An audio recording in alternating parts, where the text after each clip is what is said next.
Begin tonight with the death of Dolly Parton at the age of 80, one of the most unifying forces in American public life. Tonight we remember Dolly Parton, who died on August 25, 2026, at the age of 80, in her hometown of Nashville, Tennessee. She was one of the most beloved entertainers this country has ever produced. A songwriter, a philanthropist, a businesswoman, and to millions of people around the world, something closer to family. But the story of how she left us is quieter than the story of how she lived. Before we get to her final days, it's worth remembering exactly why so many people are grieving her tonight as if they'd lost someone they actually knew. Dolly Rebecca Parton was born on January 19, 1946, in a one-room cabin near Sevierville, Tennessee, the fourth of 12 children. Her father, Robert Lee Parton, worked the land and took whatever labor he could find to keep the family fed. Her mother, Avi Lee, raised the children and filled the house with old mountain ballads and Bible stories. There was no running water for much of Dolly's early childhood, and there was rarely enough money. But there was music constantly, hymns on Sunday, story songs at night, harmonies drifting between brothers and sisters who had little else to entertain themselves with. Dolly began singing in church almost as soon as she could talk, and she started writing her own songs before she was 10 years old. Her uncle, Bill Owens, saw something in her that the rest of the family recognized too, an ambition that didn't match the size of the cabin she was raised in. He helped get her onto local radio and television as a child performer, including an early appearance on the Cass Walker program out of Knoxville.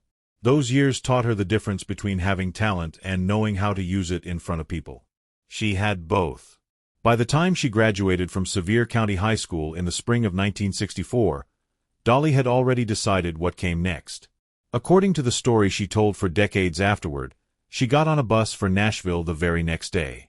She has said she had no illusions about how hard it would be, only a plain refusal to spend her life anywhere else than where the music was. Her first years in Nashville were lean. She wrote songs, pitched them to anyone who would listen, and slowly built a reputation as someone who could turn a plain idea into a real song. In 1966, country singer Bill Phillips had a hit with a Dolly Parton composition called Put It Off Until Tomorrow, and for the first time, people in the business started saying her name. The turning point came in 1967, when Porter Wagoner invited her to join his hugely popular television show as his female vocalist, replacing a singer named Norma Jean. It was the biggest platform Dolly had ever been handed, and she made the most of it, but the arrangement was never entirely comfortable. Wagoner had strong opinions about the direction of her career, and Dolly, ever polite in public but immovable underneath, had her own ideas about the songs she wanted to sing and the artist she wanted to become. Working together, they still produced real hits, including Coat of Many Colors, a song about her own childhood poverty that remains one of the most personal pieces of songwriting in country music history. By 1973, Dolly had decided it was time to leave the show and build a solo career on her own terms. She has said many times that she wrote, "I Will Always Love You," not as a love song in the romantic sense, but as a way of telling Wagoner how she felt about leaving their partnership behind. He helped produce the recording anyway, and the song became a hit, first for Dolly, and then again nearly 20 years later, when Whitney Houston's version for The Bodyguard became one of the best-selling singles in music history and turned Dolly, already a star, into one of the wealthiest songwriters alive. Dolly released Jolene in 1973, a song about a woman begging another woman not to take the man she loves. It became one of the most recorded songs of the 20th century, covered by artists across nearly every genre. Where the song came from is a story Dolly told often. A bank teller had taken an interest in her husband, and the unease that caused stuck with her long enough to become one of the most enduring songs of her career. Through the late 1970s, Dolly's ambitions grew past country radio.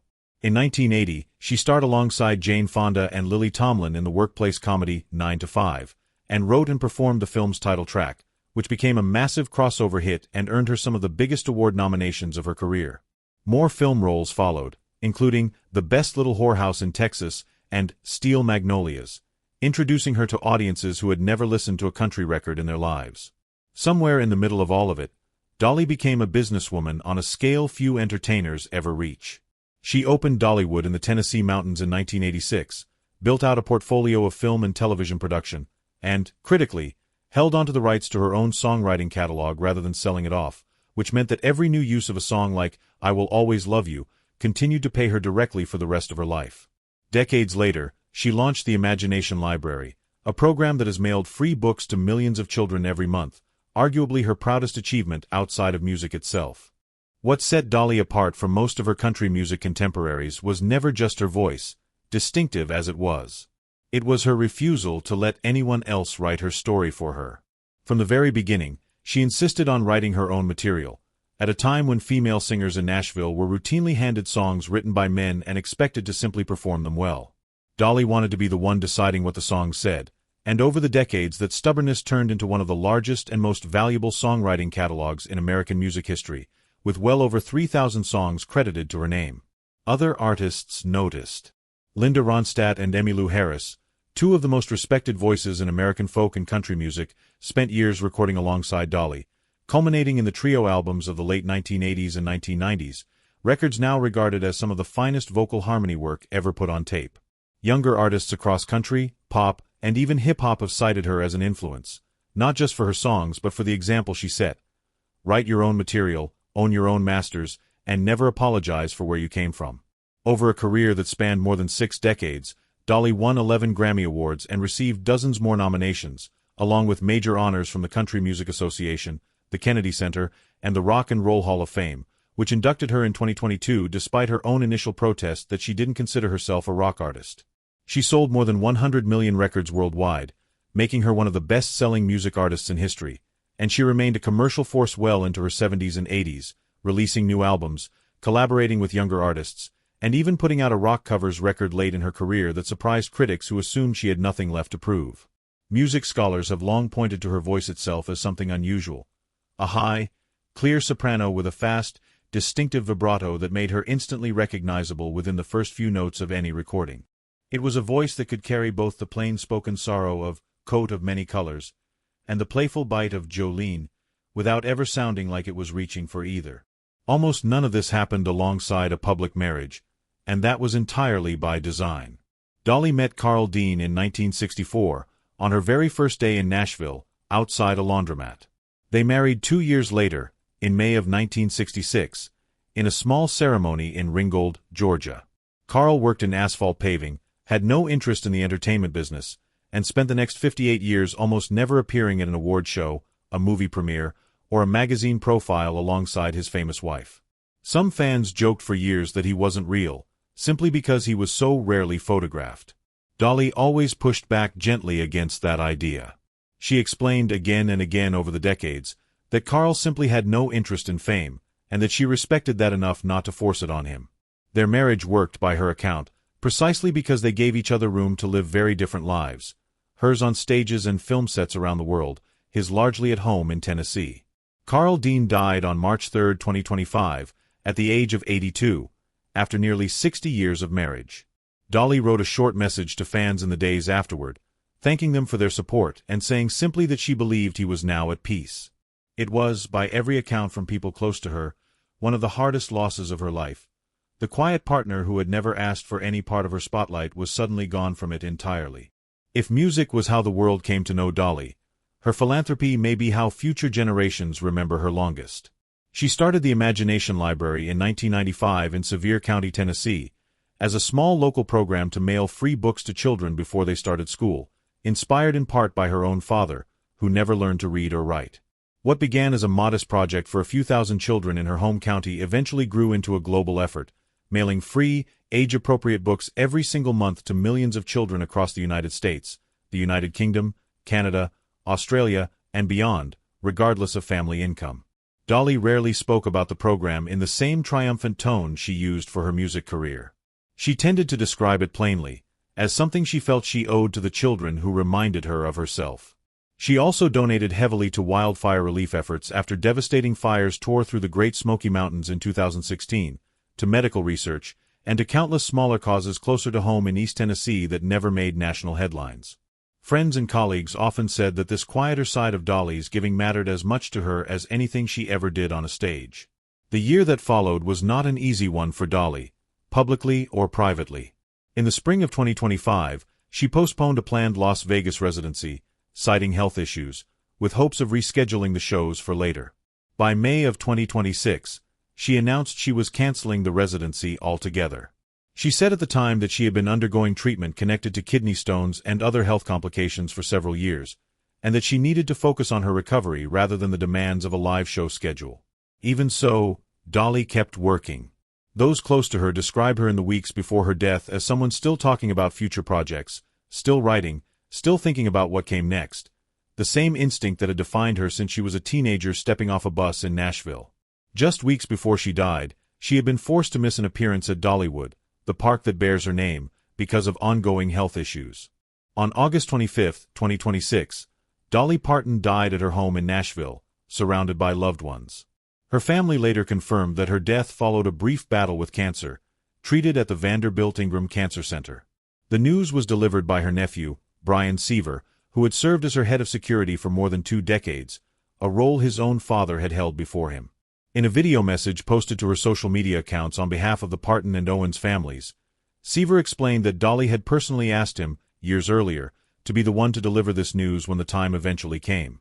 He described the moment as an honor mixed with real sadness, and said that even after imagining it for years, nothing had prepared him for how heavy it actually felt once it arrived. He also reflected that Dolly was, in his words, now reunited with Carl and with the parents who raised her. Tributes followed almost immediately, from country music, from Nashville civic leaders, and from fans who had grown up on her songs. Nashville's mayor described Dolly as a permanent part of the city's identity, someone whose presence was so constant that her death felt almost impossible to process at first, and recalled having worked with her team only recently on plans for a hotel bearing her name in the city she always considered her adopted home. Fellow country artists posted their own tributes throughout the day. Singer Jason Aldean called her a true legend and said that being around her, even briefly, had been one of the privileges of his career. Other performers who had shared stages, duets, or simply grown up idolizing her echoed the same sentiment. That Dolly had somehow managed to be both an untouchable icon and one of the warmest, most approachable people in the entire industry. Colleagues at Dollywood moved quickly to reassure visitors that the park itself, and everything Dolly built there, would carry on exactly as she had intended.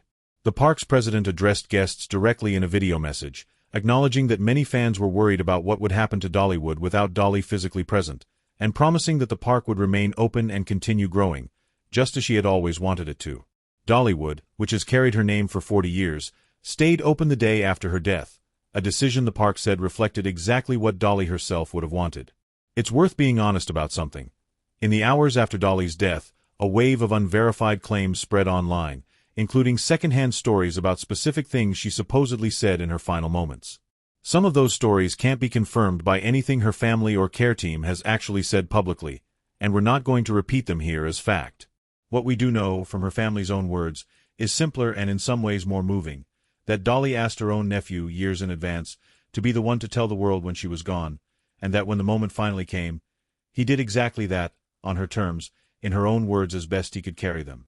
That instinct, to plan carefully, to protect the people around her, and to make sure her own story was told the way she wanted it told, runs through everything about Dolly Parton's life. She grew up with almost nothing and built one of the most enduring careers in American entertainment without ever pretending her origins were something other than what they were. She wrote songs that turned personal fear, heartbreak, and poverty into music that strangers on the other side of the world could feel in their own lives. She quietly built one of the largest children's literacy programs on the planet, without turning it into a personal spectacle. And she loved one man, privately and stubbornly, for nearly 6 decades, in an industry that rarely lets anyone keep anything private at all. Dolly Parton spent her whole life giving people a reason to smile, even when her own circumstances gave her plenty of reasons not to. In her final year, she lost her husband, fought through serious illness, and still kept working, still kept writing, still kept planning for whatever came next. She earned the rest she's finally getting now. It's worth remembering, too, that Dolly built her entire public life around a kind of honesty that made her impossible to dislike, even for people who had never listened to a single one of her records. She joked openly about her appearance, once saying it cost a lot of money to look that cheap, and she never seemed bothered by people underestimating her because of it.